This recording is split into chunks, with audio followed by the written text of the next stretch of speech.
വെള്ളാപ്പള്ളി വീണ്ടും രംഗത്ത് വന്നിട്ടുണ്ട് മുസ്ലിം ലീഗിനെതിരെ.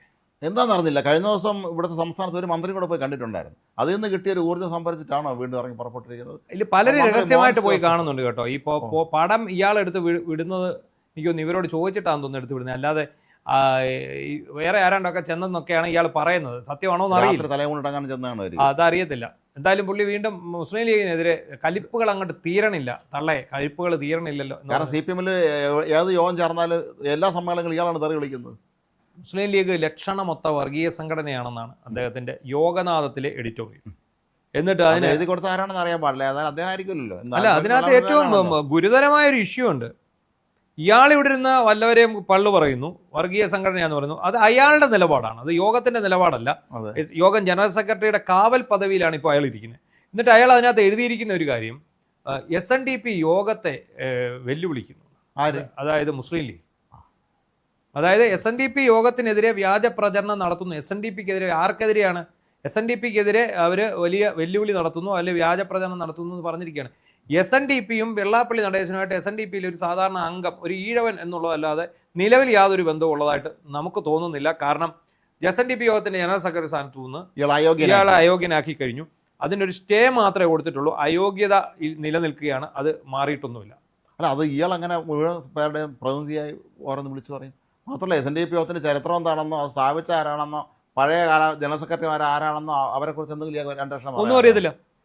അതുപോലെ മുസ്ലിം ലീഗിനെതിരെ ഇയാൾ പ്രസ്താവന നടത്തുന്നു. ഈ പ്രസ്താവന നടത്തുമ്പോൾ അയാൾ പറഞ്ഞിരിക്കുന്നത് എന്താണെന്നറിയോ? മുസ്ലിം ലീഗുകാർ അവരുടെ മന്ത്രിമാരുടെ പേഴ്സണൽ സ്റ്റാഫിൽ മുഴുവൻ മുസ്ലിങ്ങളെ കുത്തിത്തിരും, വേറെ ജാതിക്കാർക്കാർക്കും കൊടുക്കുന്നില്ല, സമുദായക്കാർക്കാർക്കും കൊടുക്കുന്നില്ല. അവരെങ്ങനെ മുസ്ലിം ലീഗിന് മാത്രം എങ്ങനെ കൊടുക്കാൻ പറ്റും? സത്യമാണ്, അദ്ദേഹം ചോദിക്കുന്ന ഒരു കാര്യമൊക്കെ ശരിയാണ്. പക്ഷേ ഓരോ വകുപ്പിലുള്ളവർ വേണം തീരുമാനിക്കാൻ അവന്റെ ആരായിരിക്കണം എന്നുള്ളത്. അത് ആ മന്ത്രി തീരുമാനിക്കും, അല്ലെ പാർട്ടി തീരുമാനിക്കും. മുസ്ലിം ലീഗിന്റെ പാർട്ടിയുണ്ട്, ആ മുസ്ലിം ലീഗ് എന്ന പാർട്ടിയുണ്ട്, അവർക്ക് ഒരു സംഘടനാ സംവിധാനമുണ്ട്. അവരുടെ പ്രവർത്തകർക്കും അവരുടെ ഇത്രയും നാളും ഇതിനുവേണ്ടി തല്ലുകൊണ്ട് സമരം നടന്ന യുവാക്കൾക്കാർക്ക് സമുദായത്തിൽപ്പെട്ട കുറെ മന്ത്രിമാർ ഇപ്പോൾ ഉണ്ടല്ലോ, അവർ മുഴുവൻ പേഴ്സണൽ സ്റ്റാഫിലെടുത്ത സ്വന്തം സമുദായക്കാരാണെന്ന് ആദ്യം അന്വേഷിച്ച് നോക്കാം. അതാണ് അവിടെയാണ് ഇപ്പൊ ഈ ചൊറിച്ചിലെന്ന് പറയുന്നത്. ഇതിപ്പം മുസ്ലിം ലീഗിനെ വെറുതെ ഒരു ആവശ്യമില്ലാതെ ചൊറിഞ്ഞുകൊണ്ടിരിക്കുകയാണ്. പിണറായി വിജയനോടുള്ള സുഖിപ്പീരും കടപ്പാടും കഷ്ടപ്പാടും എല്ലാം അദ്ദേഹം ഇതിനകത്ത് എഴുതിക്കൊണ്ടിരിക്കുകയാണ്. അപ്പോൾ അദ്ദേഹം പറയുന്നത് ഇതാണ്, ഞാൻ പറഞ്ഞല്ലോ, SNDP യോഗത്തിനെ ഇവന്മാരെ അധിക്ഷേപിക്കുന്നു. SNDP യോഗത്തിനെ ആരും അധിക്ഷേപിക്കുന്നില്ല, വെള്ളാപ്പള്ളി നടേശനാണ് അധിക്ഷേപിക്കുന്നത്. പിന്നെ SNDP യോഗത്തിലായിട്ടുള്ള വെള്ളാപ്പള്ളി നടേശനെ പോലെയുള്ള അത്തരം മനസ്സുള്ള ചില ആൾക്കാർ ഇത്തരം ഒരു പ്രസ്താവന നടത്തുന്നുണ്ട്. അല്ല, ഞാൻ ഒരു കാര്യം കൂടെ ചോദിച്ചോട്ടെ. സപ്പോസ് ഈ മന്ത്രിസഭയിൽ ഉന്നത വിദ്യാഭ്യാസ വകുപ്പ് ലഭിച്ചത് ലീഗിനായിരുന്നുവെങ്കിൽ, ഇപ്പോൾ കോൺഗ്രസ് ആണല്ലോ, വിദ്യാഭ്യാസ വകുപ്പ് ലീഗിന്, ഉന്നത വിദ്യാഭ്യാസ വകുപ്പ് കോൺഗ്രസിനുമാണ്, ലീഗിന് തന്നെയായിരുന്നു ഇയാളത് പറയുമായിരുന്നു? ഇല്ല, ഇയാൾ പറയില്ല. കാരണം ഇപ്പൊ നിലവിലെ നിയമനങ്ങൾ പ്രശ്നമാവും. അതെ, നിയമനം പ്രശ്നമാണല്ലോ. അത് റോജി എം ജോൺ ആണ് ഉന്നത വിദ്യാഭ്യാസ മന്ത്രി. ഈ റോജി എം ജോണിനൊക്കെ കൃത്യമായിട്ട് മനസ്സിലായിട്ടുണ്ട് ഈ വിഷയം. ഈ 86 അധ്യാപക തസ്തികകളിലേക്ക് SNDP യോഗം സെലക്ഷൻ നടത്തി നിയമനം നടത്തിയിരിക്കുകയാണ്. ഈ നിയമനം അംഗീകരിക്കണോ വേണ്ടയോ എന്ന് സർക്കാരാണല്ലോ തീരുമാനം. 1514ഓളം അധിക അധ്യാപകർ നമ്മുടെ കേരളത്തിലെ കോളേജുകളിൽ നിൽക്കുന്ന സമയത്താണ് വീണ്ടും ഒരു 86 പിണറായി പോകുന്ന വഴിക്ക് ചെയ്തു കൊടുത്തിട്ട് ഉപകാരമാണ്. അതെ, അപ്പം മുസ്ലിം ലീഗിനെ വെള്ളാപ്പള്ളി നടേശൻ വിമർശിക്കുന്നതിന് നമുക്കാർക്കും ഒരു എതിർപ്പുമില്ല. അയാൾ വിമർശിച്ചോട്ടെ. പക്ഷേ അയാൾ യോഗം ജനറൽ സെക്രട്ടറി എന്നുള്ള നിലയിൽ വിമർശിക്കാൻ അയാൾ പാടില്ല, അത് സാധ്യമല്ല. അർഹനല്ല. SNDP യോഗത്തിന് ജനറൽ സെക്രട്ടറി സ്ഥാനത്ത് ഇയാൾ അയോഗ്യനായി കഴിഞ്ഞിരിക്കുകയാണ്. താൽക്കാലിക സ്റ്റേയിൽ നിൽക്കുന്ന ഒരാളെ എങ്ങനെ ആധികാരികമായിട്ട് ഈ സംഘടനയുടെ വക്താവ് സംസാരിക്കാൻ പറ്റും? SNDP സമുദായത്തിന് വേണ്ടി ശബ്ദമുയർത്തുന്നതിൽ തെറ്റില്ല. അത് മറ്റ് സമുദായങ്ങളുടെ തലയെ കയറിക്കൊണ്ടിരുന്നോണ്ട് ആകരുത്. അതായത് ഇപ്പം നിങ്ങൾക്ക് എന്താണ് വേണ്ടത്? ഞങ്ങൾക്ക് വേണ്ടത് ഞങ്ങൾ പറയുക, SNDPക്ക് ഇത്ര വേണം. അതിന് അവിടെ ക്രിസ്ത്യൻസിന് ഇത്രയും കൊടുത്തു, അവിടെ മുസ്ലിംസിന് ഇത്രയും കൊടുത്തു എങ്കിൽ പിന്നെ ഞങ്ങൾക്ക് എന്തുകൊണ്ട് തന്നൂടാ? ഇങ്ങനെ ആ ഒരു പ്രസ്താവന ഒരിക്കലും ശ്രീനാരായണ ഗുരു സ്ഥാപിച്ച ഒരു സംഘടനയിൽ നിന്ന് ഉണ്ടാവാൻ പാടില്ല. ഇയാൾ എപ്പോഴെങ്കിലും സ്വന്തം സമുദായത്തിന് എന്തെങ്കിലും ചെയ്തിട്ടുണ്ടോ? എല്ലാം സ്വന്തം കാര്യത്തിന് വേണ്ടി മാത്രമേ ചെയ്തിട്ടുള്ളൂ. സ്വന്തം സമുദായത്തിന്റെ പേര് പറഞ്ഞ് സ്വന്തമായി വ്യക്തിപരമായ ആനുകൂല്യങ്ങൾ തട്ടിയെടുക്കാനല്ല. സമുദായത്തിന് എന്താണ് സ്വന്തം സമുദായത്തിൽപ്പെട്ട കോളേജിൽ ഒരു പാവപ്പെട്ട വീട്ടിൽ ജനിച്ച ഒരു വിദ്യാഭ്യാസ യോഗ്യതയുള്ള ഒരാൾ ഒരു അസിസ്റ്റന്റ് പ്രൊഫസറിന്റെ ഇന്റർവ്യൂ ചെയ്യുന്ന ജോലി കൊടുക്കുക, ഇയാൾ പോയി 1 കോടി 10 ലക്ഷം കൊണ്ടുവരാൻ പറയും. അല്ല, അതുപോലെ തന്നെയുണ്ട് കൂടുതൽ കാശ് കൊടുക്കുന്ന ഇതര മതസ്ഥർക്ക് SNDPയുടെ സ്കൂളുകളിലും കോളേജുകളിലും ജോലി കൊടുക്കുന്ന പതിവുണ്ടോ? ഞങ്ങൾ കൂടുതൽ കാശ് തരാമോ എന്ന് ചോദിച്ചാൽ കൊടുക്കും. അപ്പോൾ അന്നേരം ഇയാൾ പറയും ഞങ്ങൾ ഏകോദര സഹോദരങ്ങളാണ്, ഒരു ജാതി ഒരു മതം ഒരു ദൈവം മനുഷ്യന് എന്ന തത്വത്തിൽ ചിന്തിക്കുന്ന ആളാണ്. അല്ലാത്തപ്പോൾ വരുന്നുണ്ട് മുസ്ലിങ്ങൾ വർഗീയവാദികളാണ്, മലപ്പുറത്ത് പിന്നെ ഉള്ളതെല്ലാം വർഗീയവാദികളാണ്, മുസ്ലിം ലീഗ് വർഗീയവാദികളാണ്, അവരവരുടെ സ്റ്റേഫിൽ മുസ്ലിങ്ങളെ തിരികെ കയറ്റുന്നു എന്നൊക്കെ പറഞ്ഞുകൊണ്ടുള്ള ഈ വായിട്ടലയ്ക്കൽ നടക്കുന്നുണ്ട്. ഇതിപ്പം യോഗനാഥം എന്ന് പറയുന്നത് SNDPയുടെ മുഖപത്രമാണ്. ആ യോഗനാഥത്തിൽ കയറി തീരുമാനം എഴുതാൻ തക്കതായിട്ടൊന്നും യാതൊരു അധികാരവും ഇപ്പോൾ അദ്ദേഹത്തിന് ഇല്ല. ഇത് എഴുതി കൊടുക്കുന്ന ആരോ ആയിരിക്കും. എന്നാൽ എഴുതി കൊടുക്കുന്നവനെങ്കിലും ബോധം വേണം എന്താണെന്നുള്ളതിനെക്കുറിച്ച്, എന്താണ് എഴുതുന്നുള്ള കാര്യത്തെക്കുറിച്ച്. അല്ല, ഇയാൾക്കത് പറഞ്ഞു കൊടുക്കാനെന്നുള്ള സ്ഥിതിയില്ല. അതെ. അപ്പോൾ അവിടെ ഇരുന്ന് ചിലപ്പോൾ പിന്നെ എന്താണ് മുതലാളി തന്നെ വിളിക്കണം, മുതലാളി തൃപ്തിപ്പെടുത്താൻ വേണ്ടി എഴുതി കൊടുക്കുന്നതായിരിക്കും. വർഗീയത തുറന്നു പറഞ്ഞതുകൊണ്ട് തന്നെയും SNDP യോഗത്തെയും വേട്ടയാടുന്നു എന്നാണ് അദ്ദേഹം പറഞ്ഞിരിക്കുന്നത്. തന്നെ എന്ന് പറഞ്ഞാൽ മതി. അതിനകത്ത് തന്നെയെന്നല്ല പറയുന്നത്, SNDP യോഗത്തെ വേട്ടയാടുന്നു.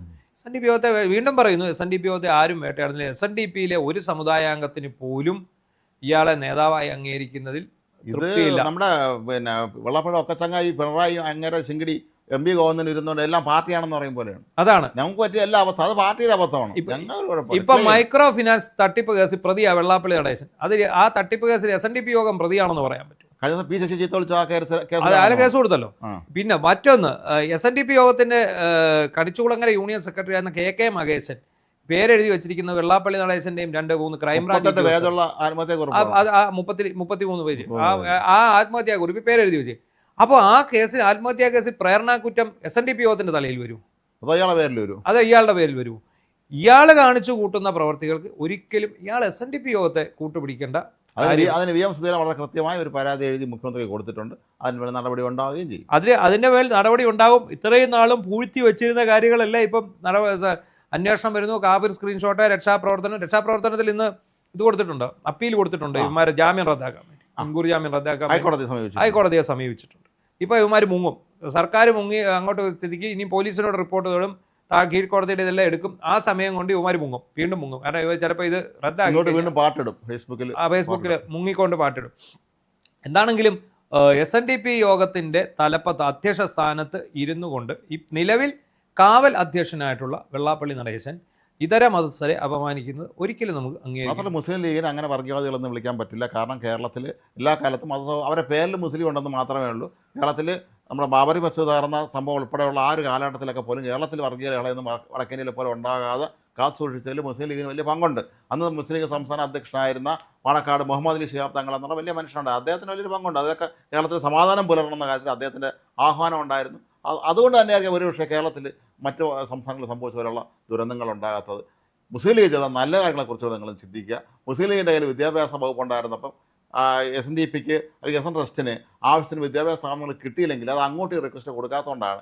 തരാമെന്ന് പറഞ്ഞാൽ വേണ്ടാന്ന് പറയുന്നൊരു നിലപാടായിരുന്നു ഉണ്ടായിരുന്നത്. മാത്രമല്ല ഇപ്പോൾ SNDPയുടെ അല്ലെങ്കിൽ SN ട്രസ്റ്റിൻ്റെ വിദ്യാഭ്യാസ സ്ഥാപനങ്ങളുടെ പേര് നമുക്ക് അറിയില്ല. കാരണം ഇപ്പോൾ ശ്രീനാരായണ SN എന്നല്ല അതിൻ്റെയൊക്കെ പേര്.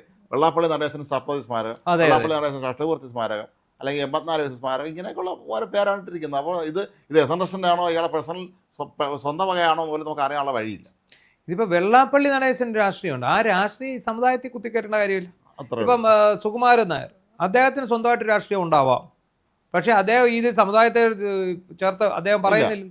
ഓരോ രാഷ്ട്രീയക്കാരും ഓരോ രീതിയിലാണ്. ഇത് അങ്ങനെയല്ലല്ലോ. ഇത് പക്ക പിണറായി വിജയന് ഓശാന പാടിക്കൊണ്ട് മറ്റ് രാഷ്ട്രീയ നേതാക്കളെ അവഹേളിച്ചുകൊണ്ട് മറ്റ് സമുദായങ്ങളെ അവഹേളിച്ചുകൊണ്ട് വെള്ളാപ്പള്ളി നടേശൻ എന്ന് പറഞ്ഞാൽ പിണറായി വിജയൻ്റെ കോളാമ്പിയാണ്. പിണറായി വിജയൻ അവിടെ ഇരുന്ന് ചെറുക പറയും, ഇവിടെ ഉച്ചത്തെ ശബ്ദത്തിൽ ഹോണിനകത്തൂടെ കേൾക്കുന്ന പോലെ വെള്ളാപ്പള്ളി നടേശൻ ആ പിണറായി വിജയൻ്റെ സൂക്തങ്ങൾ ഉറക്കപ്പാടും. പിണറായി വിജയൻ പറയുന്ന ആരും കേൾക്കത്തില്ല, വെള്ളാപ്പള്ളി നടേശൻ പറയുന്നത് മാത്രം ചർച്ചയാവും. ഇപ്പോൾ എന്ത് സംഭവിച്ചു? CPM-നകത്തെ ഏറ്റവും കൂടുതൽ വിമർശന വിധേയനായിരിക്കുന്നത് വെള്ളാപ്പള്ളി നടേശനാണ്. അപ്പം ഇമാതിരിയുള്ള യോഗനാഥം പോലെയുള്ള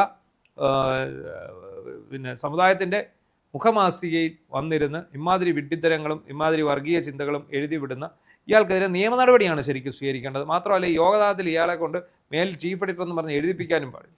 അതാണ് വേണ്ടത്.